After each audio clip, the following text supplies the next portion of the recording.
Hi all, നമുക്കിന്നൊരു ചെമ്മീൻ roast recipe പരിചയപ്പെട്ടാലോ?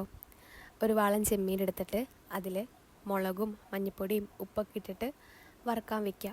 അതവിടെ വറുത്ത് വരുമ്പോഴേക്കും 2 സവാള, തക്കാളി, പച്ചമുളക്, ജിഞ്ചർ ഗാർലിക് പേസ്റ്റൊക്കെ സെറ്റാക്കി വയ്ക്കുക. നമ്മുടെ ചെമ്മീൻ ഒരു ഹാഫ് കുക്ക്ഡ് ആവുന്ന സമയത്ത് അതിനെ കോരി മാറ്റി വയ്ക്കുക. എന്നിട്ട് ആ ചട്ടിയിൽ തന്നെ എണ്ണ ഒഴിച്ചിട്ട് നമ്മുടെ സവാള ഇട്ട് കൊടുക്കാം. സവാള ഇട്ടിട്ട് ഒപ്പം തന്നെ കുറച്ച് ഉപ്പ് ഇട്ട് കൊടുക്കാം കേട്ടോ, പെട്ടെന്ന് വഴണ്ടി കിട്ടും. പച്ചമുളക് ഇട്ട് കൊടുക്കാം. നല്ലോണം വഴണ്ടി വരുമ്പോൾ അതിൽ നമ്മൾ ജിഞ്ചർ ഗാർലിക് പേസ്റ്റ് ഇട്ട് കൊടുക്കാം.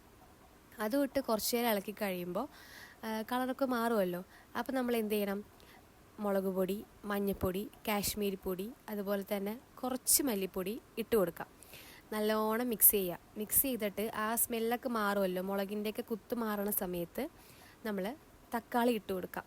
തക്കാളി ഇട്ട് നല്ലോണം മിക്സ് ചെയ്യുക. തക്കാളി നല്ലോണം വെന്ത് ഉടഞ്ഞ് വരുന്ന സമയത്ത് നമ്മുടെ ചെമ്മീൻ ഇട്ട് കൊടുക്കാം. അങ്ങനെ ചെമ്മീൻ ഇട്ട് കൊടുത്തിട്ട് നല്ലോണം മിക്സ് ചെയ്യുക. കുറച്ച് കറിവേപ്പിലിട്ട് കൊടുക്കുക. പാത്രം അങ്ങോട്ട് മൂടി വയ്ക്കുക. അത് കഴിഞ്ഞ് ഒരു 2 മിനിറ്റ് സ്ലോ കുക്കായിട്ട് അതങ്ങനെ കിടക്കട്ടെ. അത് കഴിഞ്ഞിട്ട് നമുക്കതിങ്ങനെ തുറന്ന് നോക്കാം. അപ്പോൾ ഒരു സ്മെല്ല് വരും.